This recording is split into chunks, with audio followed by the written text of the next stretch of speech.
Hey Mark, how are you? I'm good. How are you doing? Yeah, good, thank you. It's a pleasure to have you on. Thank you for agreeing to join this new series. Ah, no, likewise. You're doing a great job, and my pleasure, of course. No, thank you. And obviously, we've known each other for a while, and appreciate, you've always supported drag and drop, and commented and liked, and been a big kind of. I've always noticed you're liking the post, which is great. Yeah, more of the OutSystems ones, of course, Of but course, of course.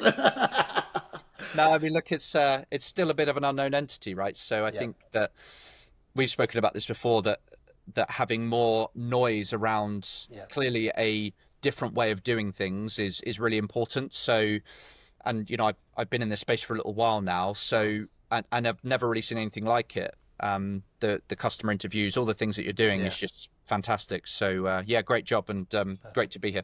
Appreciate it. Well, yeah, for those, obviously, we'll dive deep, but for those that, may not know who you are, it'd be kind of good to start with a bit of introduction to who you are, where you're from. Yeah, yeah. So Mark Zydonik, the strange surname is Polish, so Cool. I'm kind of half Polish, you could say. Although I like to pretend I'm more than half Polish, but Okay. that's my skin would suggest that I'm definitely Polish. So yeah. So I mean I kind of grew up, always been in Sussex. I've always lived in Sussex. I grew up with my dad and my brother, so quite an interesting upbringing, I would say. Always very, very into sports and Yeah, kind of team games. I didn't play lots of individual stuff. It was very much like the team. yeah, Was very, very keen on football. Played a decent level of football. nice. That was kind of once that concluded, I ended up getting into sales from there. So Mm. my sales career probably started about 19, actually. And I was working for an organization in London. It was selling to recruiters. So it was Ah, becoming a limited, basically a contractor becoming a director of an umbrella company, which yeah, was sort of a tax opportunity at the time. yeah, And sure. it was really, really tough, actually. So yeah, my first gig, just by bank, and I loved it. And then ended up working for ADP after that, which Mm. big payer on HR outsourcers. So I've got that sort of sense of like the corporate world. Was there for 9 years. Had a brilliant team around me, some really good mentors, and people that didn't realize they were helping me as much as they did actually. Yeah, But through my yeah. 20s, I was just doing lots of learning, and then ended up moving to startups. Worked in Mm. some mid-sized companies. I would class OutSystems and Mendix as kind of mid-sized companies. So yeah, no, I've been doing, I guess, software sales or sales in general Mm. for quite a while now, you could say. But no, loving it. It's Yeah, always been an opportunity to take a decent work ethic into yeah, hopefully a net return of making some money and hoping to yeah. live a life I want to live, basically. Yeah, of So course, of course. And you were talking about, obviously you were playing football, and then obviously you got into sales. Was sales something, because usually, my background is sales, and obviously, most people that I speak to in the sales field going through schooling, no one says, "Hey, I'm going to grow up and be a sales rep, a sales yeah. guy," or they have other ambitions and they kind of fall into it. Was that for you football, or did you have something else that you were kind of thinking you would do, and then sales just came along? I thought I was going to be in the military, actually. So Oh, really? I was convinced that I was going to train the Marines. So that's what I wanted to do. I've just always been into like fitness and Mm. staying healthy and trying to, stay fit and strong. And so I was convinced that that was what I was going to do. And I don't know whether it was because of my upbringing that I ended up with that feeling, because I lost my mum very young. Mm. I was 18 months old when she died. So Well, we ended up very much like it was quite like a military yeah, sure. upbringing Yeah, with yeah, my dad yeah. and my brother. So it always felt like that was like a natural next step. And Yeah. then I ended up playing lots of football. I was playing tons and tons of football when I was sort of in college and coming Mm. through. And I was at Crawley Town for a while as well, a couple of years. And then beyond that, when that sort of dream was over, let's say, I I was just really curious about people. So Mm.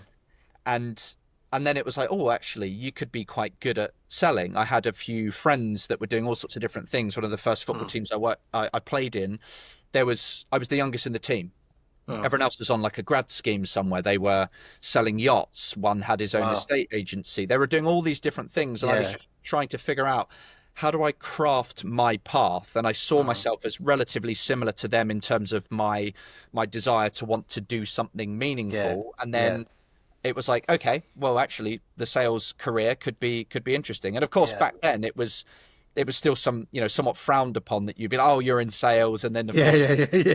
car salesman and all this kind of Gift of craziness. the gab. Yeah, yeah, Well, yeah, I yeah. mean, I don't know. I don't know. It's interesting, but I remember listening to Zig Ziglar tapes back in the day, and he used to talk about the sales profession, and it was how proud you should be to be in a role that solved real problems and allowed you to live a life that you want to live. So you shouldn't feel bad about. He calls it the best profession in the world back then. So yeah, no, I don't know. It was maybe an interesting path in, but I was always just curious about how do you solve some problems, and Yeah. if you can get paid for it along the way, then that's obviously a good thing. So Yeah, yeah, that's amazing.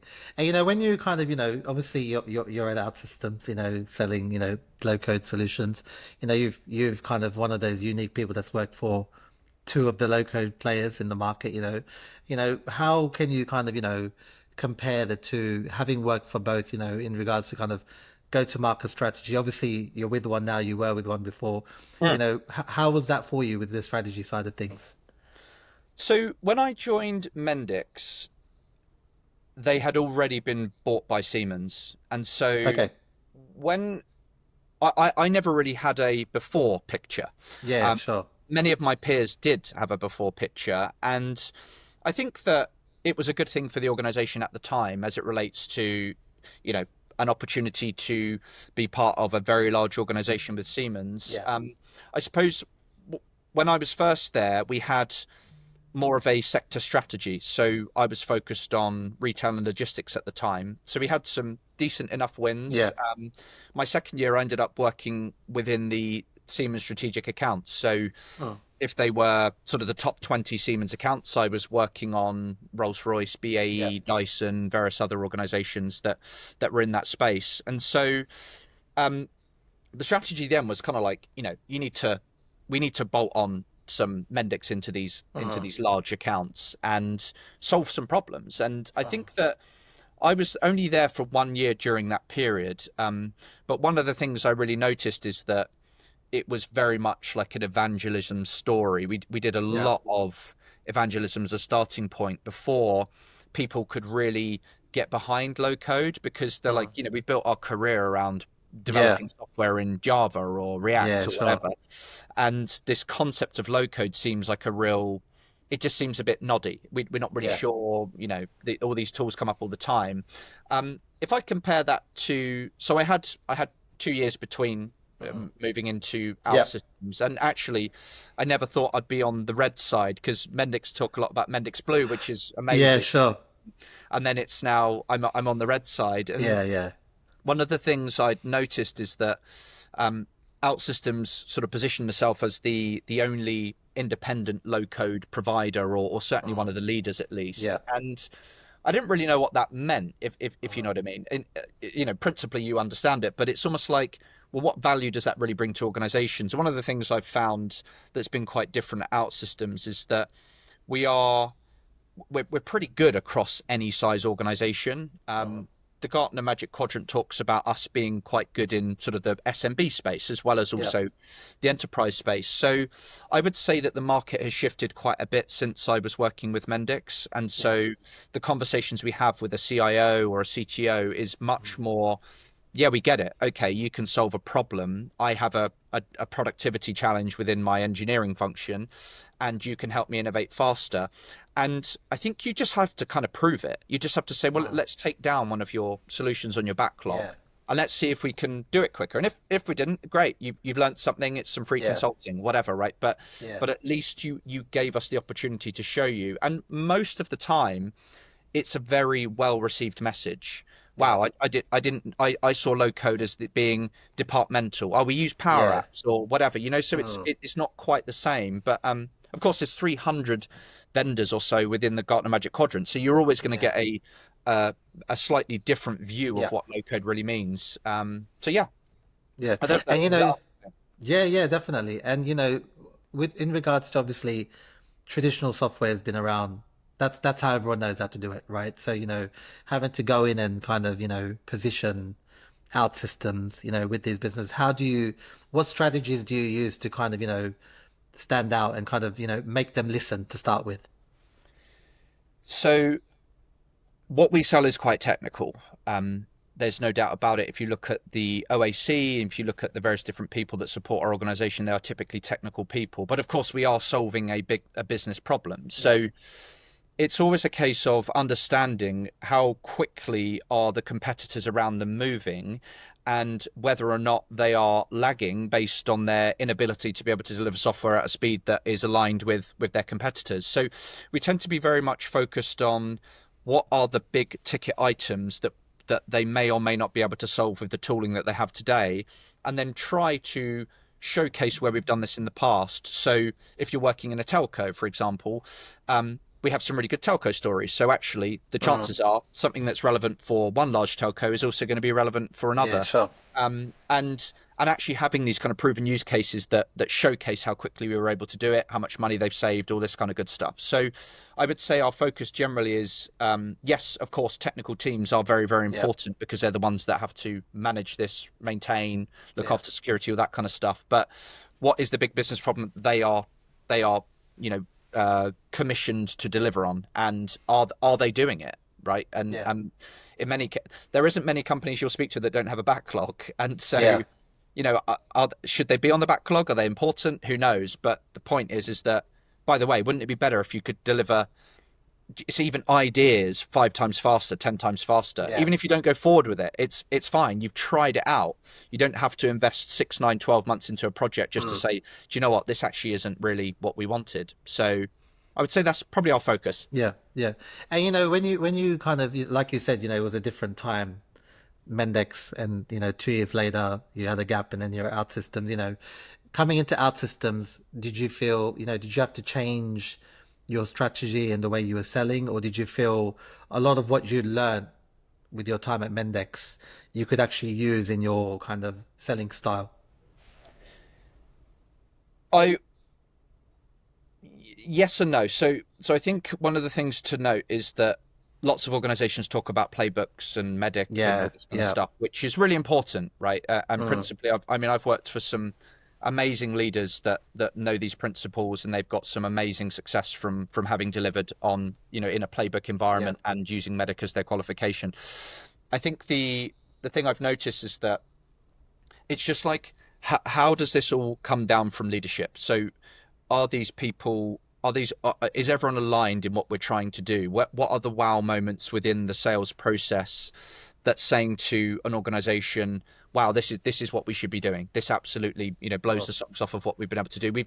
I've spoken to organizations before that have delivered a UI in 8 months, and Tim in our organization built the same thing in like 2 days. And to demonstrate that to a company, yes, of course there would be some fleshing out of that and making it better, but ultimately just the simple power of that just allows you to have these wow moments much sooner. So I would say that, principally it's kind of the same, right? So we're looking at, how do we engage with the company? How do we solve a problem? I would say that the difference I've found is that we're attaching to much larger problems, and OutSystems have more kind of, in my experience, we are solving more mission critical solutions than we were when I was with Mendix. But that's just my experience. They could be doing different things. But yeah. And do you find, like when we started doing low code recruiting, it was 2018, and I remember obviously speaking to a load of businesses, and they weren't really sure what low code was, or hadn't heard the term low code, hadn't heard of OutSystems at the time. Do you feel over the years low code and OutSystems in the UK is like, there's less of what is low code and more of just nailing down how it differentiates from other low code platforms? a bit of both, if I'm honest. So we can speak to companies that are just really none the wiser, and these are quite senior people in these organizations. They're like, what's low code? And it's almost, it's strange to us, or maybe not strange, maybe the wrong word, but it's kind of like, wow, we're 25 years old. Yeah, yeah, Surely yeah. you must know about OutSystems. Yeah. Surely you must have heard the Gartner Magic Quadrant low code. It's like there's just so many of this, so many tools around. I think that we really avoid talking about low code.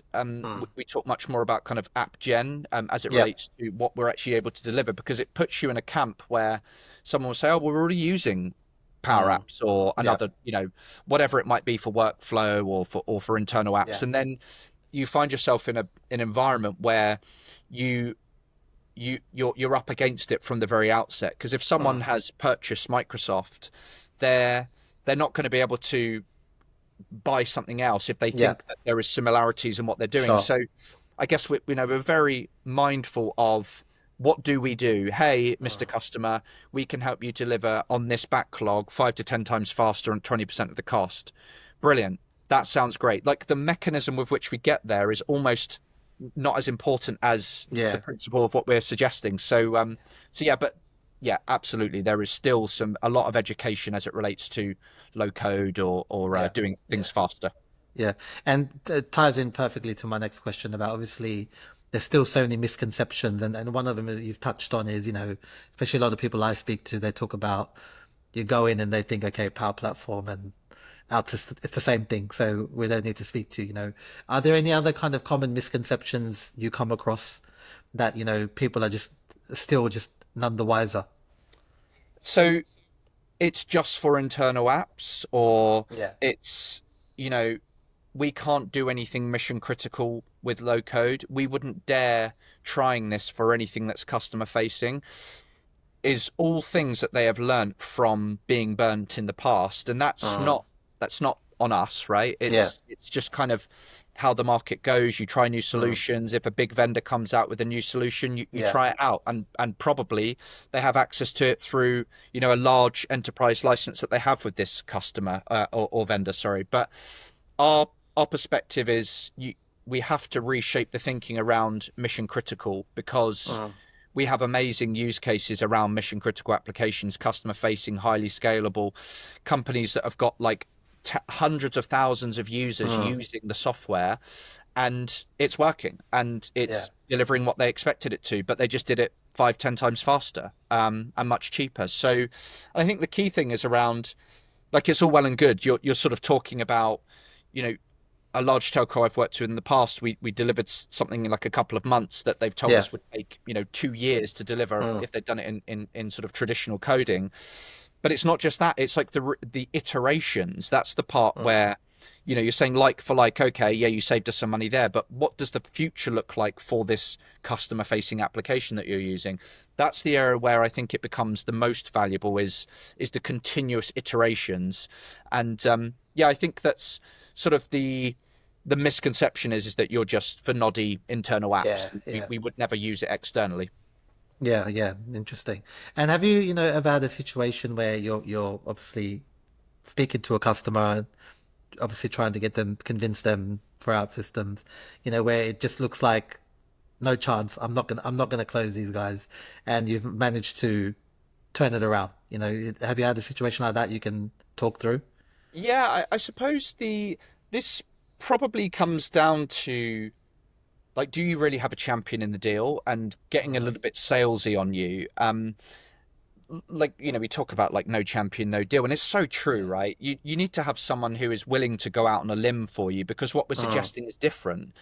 You're not going to get beaten up for doing things in traditional code, because that's the way that it's always worked. But if you have someone that looks like they could be a bit of an innovator, they have a problem to solve, they've got a vested interest, they might get promoted, or they leave a legacy from doing this, they will be the ones that drive something within that particular deal. And that's the case for any deal, right? You have to have someone who is willing to sell on your behalf in the background. And again, I know this is very kind of medicy or whatever, but it's so true, because you won't be in every conversation. You don't know who they're talking to. You don't know what they're comparing you to in the background. And so you do need this person to say, hey, like, I put my faith in this. I've spoken to my network. I can see you're working with our competitors. It's working.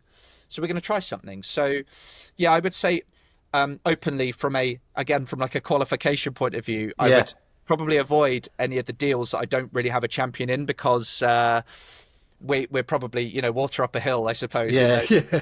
And if you can't flip it, you can't flip it. You just move on. Mm, It's okay. The yeah. market is big enough. So Yeah. Yeah. Exactly. It's there's enough out there to kind of keep going, right? And kind of just moving on to the next and kind of finding the right people who are interested, and yeah, I then mean, obviously the champions. we're not begging for deals, right? Like, Yeah. if you want to Exactly. Yeah. solve a problem, if you want to save some money, if you want to do it faster, if you want to be a rock star because you've Mm, innovated much quicker, then great. Like, let's team up. But if not, yeah. then that's okay. Yeah, yeah, and obviously, the you can't have any conversation with the two letters AI these days. There has to be in any marketing campaign, any conversation, even if people don't know what they want to do, AI has to be involved. How has AI, the introduction of AI and everything happening, influenced kind of your approach, with the sales approach, and is that kind of delaying things? Is it affecting decision making? How's that kind of change for you? Yes, really good question. I think there's a couple of ways I would answer this. So from an approach point of view, of course, there is some amazing tools out there that can help you with your research. So when you're going into a new customer or prospect that you've never spoken to before, or even likewise, if you're trying to spread Oh, across the wider organization, you have a perspective quite quickly using various AI tools that can help yeah, you with summarizing an interesting point of view on that organization. yeah, So I would say that the speed with which you can gather data that you think would be interesting to position to the company and therefore align your value proposition to that has become quicker. And it's pretty good. It is pretty good. oh, I would say that, we talk a lot about value pyramids and all this kind of stuff. And oh, again, not to get too salesy, but that's I've worked for some amazing leaders that have followed this methodology and subsequently have done some very big deals and solved some really big oh, problems. I think that part of it has increased in terms of the quality and the speed with which you can work. As it relates to the sales cycle itself, and therefore, hopefully, I'm answering this correctly, what we're yeah, competing with. You've got lots of different tools that are really good for like POCs, yeah, and everyone has an AI component to what they're doing. And we literally joke every time we get onto a call, we're like, guys, I'm really sorry, but we've got to talk about AI. yeah, And then, we sort of snigger to each other yeah, because it's everywhere. And yeah, I think one of the things we've noticed is that lots of companies are looking at good use cases for AI, and that could mm, be anything across their organization. But some of them don't know where to start, and yeah, likewise, some don't want to just do AI for AI's sake. And yeah, fine, what does it really solve? It really depends. If you've got something quite straightforward, like a boring part of the delivery process that you can speed up with AI, brilliant. mm, That's a really yeah, good thing.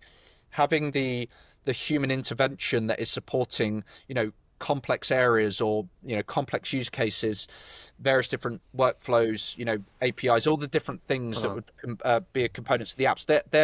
They will always require support from a human in our in our experience at least.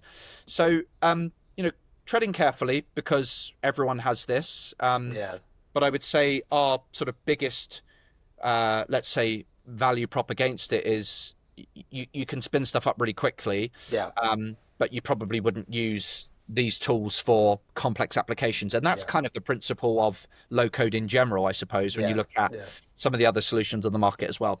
yeah, yeah, and OutSystems released Mentor, at the last conference. Has that, been a positive effect on your conversations? How, obviously it's this new shiny, obviously it's a first version. There's a lot to kind of, there's room for improvement, but how has it kind of been, presenting that to, prospects, and, what's the kind of feedback like on the features that Mentor can offer? Yeah, I think Mentor is just one of the components I think Mm, which is interesting for our solutions. We talk a lot about kind of AI infused, yeah, AI ready applications, and then sort of AI supported development within those apps. Mentor is great for just spinning stuff up really quickly, right? And yeah, there's definitely iterations upon iterations which are going to help it just become better and better and better.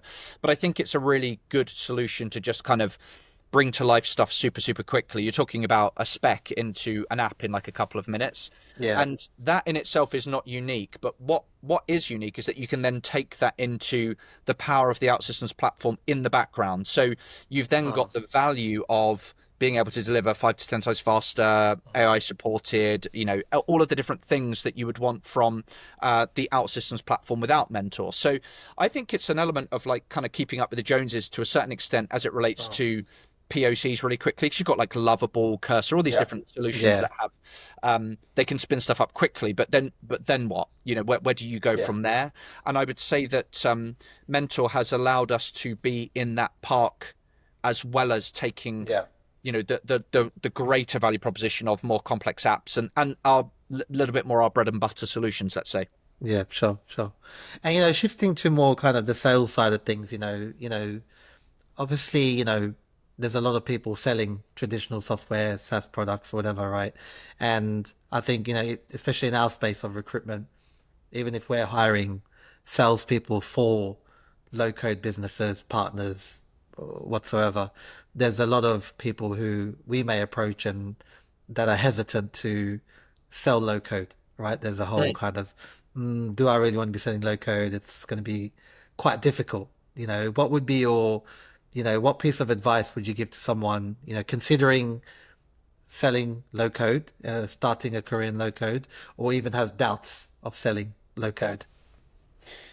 I mean, it's an interesting world at the moment, right? With all of the sort of AI agents, and everyone is talking about, what's the role of the developer moving forward, all this kind of craziness. But I think the reality is that it's all in waves, right? So the market is growing. It looks like it's going in the right direction. Of course, there's going to be sort of threats, I suppose, or competition from these sort of AI agents. But I think that, we're growing. And I can only look at the data of where we are as a measure of where the market might be going, I suppose. But I would say that the one thing that's really, really different about what we do is we don't just solve one problem. If you sell, I don't know, let's say Workday, right? They have like HR and finance. If you need an HR solution, you're going to look at Workday. And, I don't know everything about what they do, but let's just say you would go, if you're in a tender, you'd say, let's go to Workday because they're an amazing HR solution. If you wanted payroll, you'd go to ADP. Like it's these sort of very, very crisp things that they solve. We can do literally anything. And the problem with that is that where do you start? So if you say, and this is correct, with anything you could develop in traditional code, you could develop on OutSystems, irrespective of the size, complexity, any of that. You could build it in OutSystems. So brilliant. So where do we start? So and that's the more difficult part, is having the mindset of we need to find a business problem that is ultimately connected to technology, and therefore attach ourselves to that, rather than saying to a CIO, hey, by the way, we could help you deliver software faster. Well, yeah, in principle, that's probably positive, but we have to attach ourselves to a very specific problem that they have. Now, in the end, there will be multiple use cases that come from that, because they'll say, wow, we never had a capability like this. We can increase the developer productivity by 5x, whatever it is. We don't need as much reliance on partners now because we can do a lot of it ourselves. So that's obviously a very positive thing. But in the low code market, you're never selling the same solution twice. Let's say that. So that can be a bit off-putting for people, and it does mean you have to be quite agile with your thinking and the way in which you approach companies, I would say. Yeah, sure. And obviously with sales, in my experience, you're forever learning. You can always learn something new in sales. Wins will teach you kind of things that may have worked, things that may have not worked. Is there anything that any lessons you've learned from a deal that didn't close that you feel has made you a better seller? I have a horror story from an organization. I used to work with for a company called Udacity, and I had some amazing leaders, the best sales force I've ever worked in. They were unbelievable, these people. And we thought we were doing everything right in a deal with a large SI.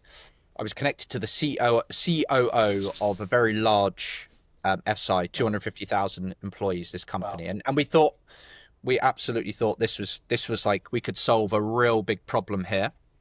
And, proposals, all that kind of stuff was out. And then he left, and then they did something in house, and they Yeah. and I was thinking, oh my god, this could have been amazing. This was Yeah. massive. And of course, we circulated this with the teams, and everyone thought, okay, I think you're going on the right direction here.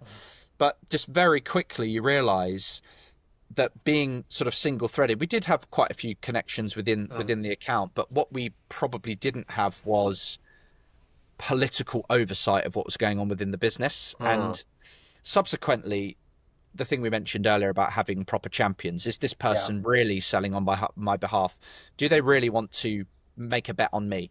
And I think that's probably the biggest learning we had, is that we thought, based on seniority, that we had someone who was very much, a champion, possibly even an EB, that was kind of selling on our behalf internally. But quite quickly we realized that we needed more. We needed, like, in an organization of that size, you probably needed 20, 50 people saying, this is the solution for us. So heartbreaking, to be honest, mate, but never again. Live and learn. Yeah.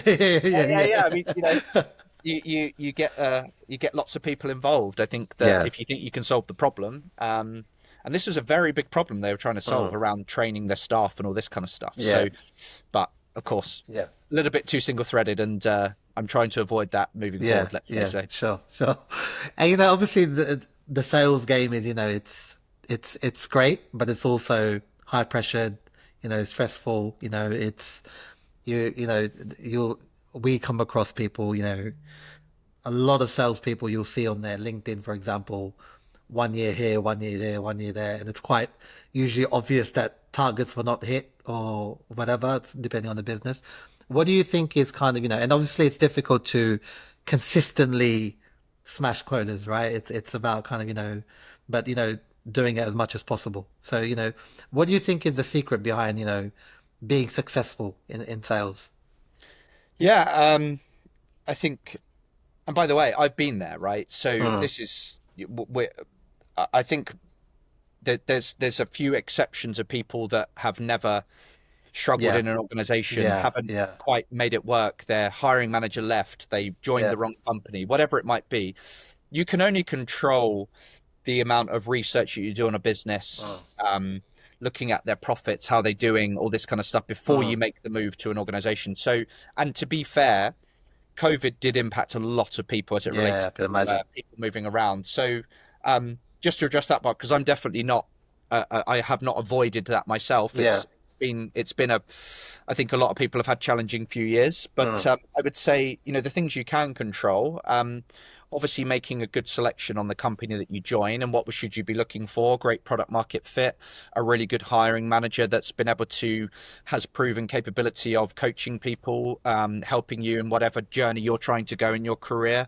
And, ultimately, like, how are the reps doing? I love the guy who runs RepView. It's got how the reps are doing. It's like a Glassdoor for salespeople. It's just brilliant. Yeah. You've got, 70% or 80% of these reps are doing their number. You go on RepView and it's 30%. You look at the sort of the general market average, and I think it's sort of 30 to 40% of reps doing their number. You're thinking, wow, I'm not doing so bad on 50%, or whatever it is. But I think the part that I always sort of look back on is like, what a lot of these companies hire on the ICE criteria, right? So they talk about, intelligence, IQ, EQ, character, coachability, and experience is intentionally the last one within that list. And I really like it because I think that it should actually be applicable for any person that you hire in any role, actually. And one of the things that you basically kind of can't really teach is around character. Like, a lot of what we do is no's. If you had as many friends ignore your message as people that you reach out to ignore your message, you would be in a world of pain, right? So you have to be resilient to the fact that lots of people, it won't be good timing. We talk about time, territory, talent in this, right? Someone could have spoken to this company 3 years ago, and then you reconnect to them. Then it was the right time. That person spent a year with them, and they didn't get it anywhere. And it's just, there's an element of fortune in all of this. But the things you can control, and I guess kind of like good practices, you have to look after yourself. We talk a lot about kind of burnout and all this kind of stuff. Like, let's take the principles. if you look after yourself, if you're trying to eat right, if you're, staying hydrated, like really basic Yeah. principles, but the amount of people that sort of avoid this stuff because they want to work extra hours, or they, Yeah. they don't sleep well or whatever. That's really the basis of success, or just performance in general, whether that be, in any role, anything, Yeah. sport or work or life in general. But just knowing what good looks like. Have you got some good people around you that are helping you with what good looks like in that company? What are you doing around PG? How often are you meeting with customers? How well are you forecasting? Is there things you could be doing that you're not doing? Are you leveraging partners? Like, there's some things that you can take from previous roles that Yeah. translate well into the new role, and you should try and do them. But what's the best sales guy doing? Why does this person keep doing it 2 or 3 years in a row? There will be elements that you were hired because of your qualities, but you don't know this new company yet. So you Yeah. have to consistently look at, okay, why are people doing things differently? I would say that being really, really consistent with the way in which you're looking after yourself, nurturing your network, so you're constantly leveraging mentors and people that Yeah. have been there and done that and can help you with your next part of your journey, and like doing lots of pipeline generation, meeting lots of customers, even if they're coaches, people that can help you within the deal, or the engagement with the customer, so you can build up to something really, really impactful. Yeah. It's everyone wants to be involved if it seems interesting, but Yeah. if it doesn't, then of course they, not so interested. So I don't Yeah. know. Consistent success does ultimately come down to being consistent as the way in which you manage your operating rhythm Yeah. and your life in general, I would say. Sure. Yeah. And that leads in great to my next question about, obviously, with sales, and like you talked about, obviously personal, is there anything you do outside of work, to help you kind of, shut down? But then when you need to switch on, obviously you've had that kind of, you've got that thing that you do that helps you kind of reset and recharge for when you kind of have to be resilient and going through the hundreds of no's, you can kind of take it. Yeah, I mean, this game is hard, right? Life is hard. If you can do something where you've got an opportunity to solve big problems, you have to be really confident about it. And Yeah.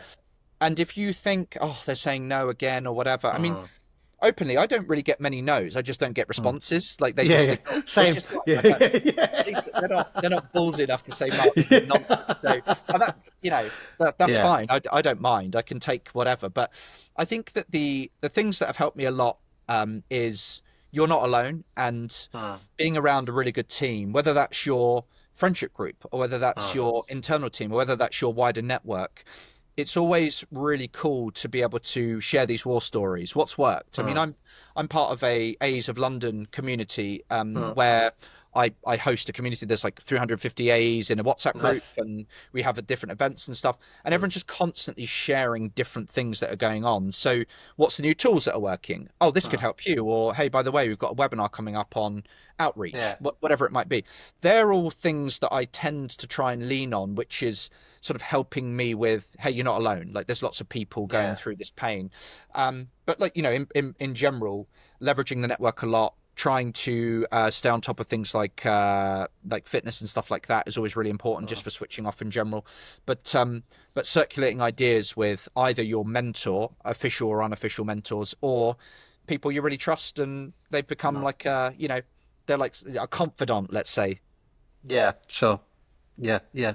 And also just regarding, obviously, you talked about, obviously, you're selling technology, you're selling low code.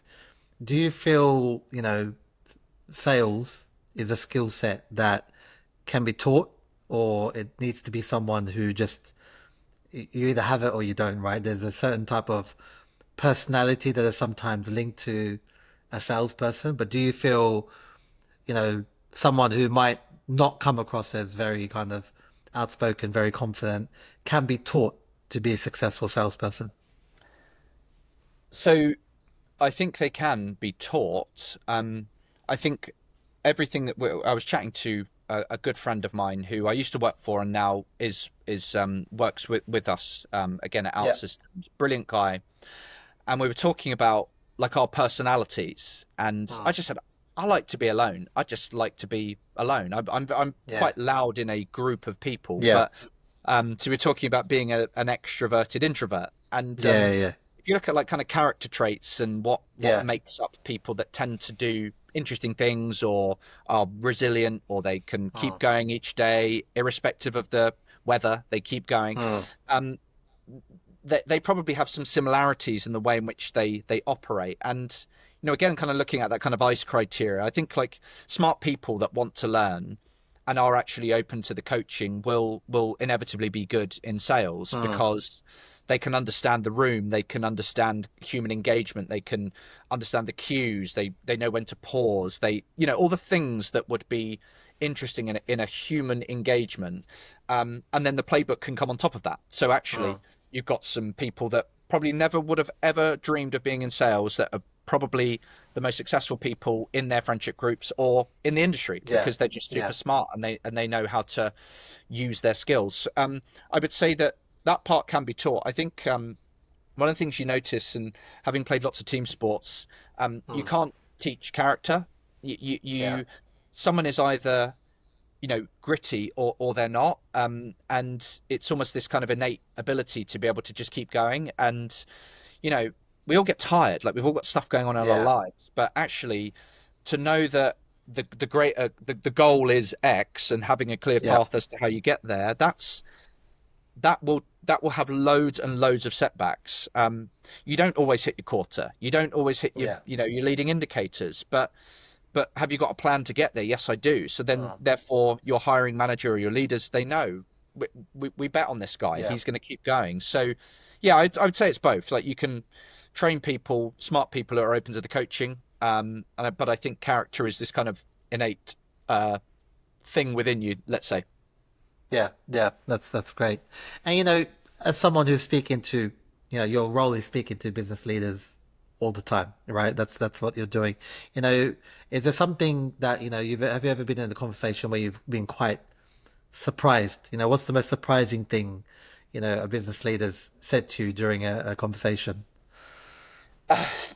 I It's a really good question. When you sent it through, I was really kind of scratching my head about this. Um, I suppose I I don't know really, mate. I don't know. Yeah, yeah, It's quite an interesting one, because really openly at yeah, OutSystems we don't really have like bad conversations, and that yeah, might sound a bit arrogant, but it's not supposed to mm, at all. We're doing something mm, interesting, and we've got mm, proven capabilities of doing it in somewhere else, quite well. So yeah, I don't know. We've not really had. I can't really recall like a bad experience yeah. with a leader, with a That's with a good. business leader. That's good. That's good. What I and it's good that you say it, because sometimes I speak to people, and the conversation it'll be less around obviously what someone said, but they've spoken about things like they've been in a room presenting, you and an architect, right, to kind of talk about our systems, and you're talking about obviously the champion in the room, but then there's a lot of people who are skeptical, right, Mm, and they'll flip it and talk about it's great to see those people's body language change as the meeting goes along, while the architect is showing them something on the platform where yeah, beforehand they didn't really want to be there. yeah. I mean that's definitely happened. I mean we Yeah. have the concept of a jump start where it's you can build your first app in OutSystems in 2 or 3 hours, Mm. and we have an amazing solution architecture team. They're the best I've seen in terms of Oh. the value that they bring to customers, and they are constantly light bulb moment to people, Yeah. right? So they're kind of Yeah. going, they're like, oh wow, okay, it could do this, but because inevitably, if you've built your career around delivering software in a certain way, and then someone says, oh, by the Mm. way, we can help you speed up. We're not trying to Yeah. replace what they're Mm. doing. It's just enhancing what they're doing. And if they're open Yeah. to AI, then they should ultimately be open to Yeah. a solution like OutSystems, Yeah, right? of course. But there's been lots of light bulb moments where people have just gone, wow, okay, and then all of a sudden we leave with a different set of use cases. Yeah. I mean, Yeah. the reality is, if we're in a room with these people, we've probably done something right to get to that point, right? So we've Yeah, sure. proven something, but it's just if you bring a big group of people, some of which have had good experiences, some of which you might have seen OutSystems in the past and they didn't like it, Yeah. or for whatever reason, Yeah. we're kind of like finding ourselves converting these people Mm. into believers, let's say. So, Mm. so yeah, Mm. I mean, Nice. I do recall a scenario. It wasn't necessarily a strange comment from someone. This Yeah. wasn't at OutSystems, by the way, Mm. where we got like locked in a room, in a meeting room, with when I was at ADP, and we were in Yeah. there for 2 hours, and they'd Wow. turned the heat up in the room, and me and my leader at the time were just absolutely cracking up. We're like, what is going on here? Yeah. He kind of went out, was like, guys, what the hell are we doing here? But Yeah. yeah, that was probably the most memorable moment in a meeting, I would say. Yeah. Yeah. Amazing. And looking ahead, you know, is there any kind of specific targets, goals you've set for yourself that you're looking to kind of achieve in the near to distant future? Yeah, so on a personal level, I've been lucky enough to have done my number for the year, so I've got a bit of time to do way Nice. above the number. That's the Yeah. plan is kind of road to 150 or 200%. What does that look Nice. like? So that's on a kind of a personal level. Mm. I think just being like really consistent with my leader Ben is amazing. Yeah. He talks a lot about areas to improve on and just being a little bit more consistent Mm. with forecasting and stuff. There's like Mm. that sort of, let's say, operational stuff that I need to just work Yeah. on. How do you just become a little bit better each day? Mm. But I think the eventual goal, and short or medium term, is Mm. like, how do you help the new people coming through? And I think that's why Mm. I'm always quite interested in this AEs of London Yeah. community that I mentioned, which is Yeah. reps that are sort of 20s, 20, 20, Mm. 25, whatever they might be, and they're coming through and they're maybe in their first role. So if you can help influence the next generation, I think that's always quite Mm. impactful, because it's really tough, this game, and Yeah. you could argue, well, why aren't you leading a team? Or, well, Yeah. actually, it could be just as profitable, if not more profitable, to be doing your own Yeah. thing. So Yeah. whatever path you want to go on, Yeah. always try and help and support the people Yeah. around you that might be coming through. So I would say that personal level is consistent earnings and doing a Yeah. great job this year, and then kind of longer term, it's just supporting the next generation, whether Yeah. that's coaching with our SDRs or whether that's people Mm. outside of the organization that want support. I'm also involved in this group. It's like a hiring agency called Tangent, so they help Okay. sort of underserved communities coming into their first Oh, sales nice. roles. So that's also really cool as well. It's sort of the Yeah. same sort of thing of just helping Yeah. people come through. So Yeah. yeah, I would say that's probably it at the moment. That's amazing. That's amazing. Well, yeah, I appreciate you speaking to me, sharing, all your insights and, a bit about your career. And obviously, like what you've touched on, the goal for this was to, one, create awareness of people thinking about selling low code, but also like what you're doing, give advice to the new wave of salespeople coming in to have kind of strategies, how to kind of navigate themselves, know that not everyone is consistently winning and it's okay. Yeah, It's just about kind of keep going. It's about forever learning. And it doesn't matter how long you've done sales. I think you can always learn something, new. absolutely. Yeah, it's really tough. I mean, it's Yeah. every job is tough, but if you get it right and you surround yourself with good people, you lean on people that you trust, and you hopefully work for people that you trust and you think have your Yeah. back, then you'll do okay. You just got to keep Mhm. keep rolling. That's be prepared and keep moving. So now I appreciate you coming on and spending the time to share a bit about, all the things you've done. And it's great that you've hit your quota for the year, which is great, and you can kind of build on that. Yeah, don't tell my manager the number might be bigger next year. So just keep entertaining Amazing. us. Sounds good. Thanks, Mark. Cheers.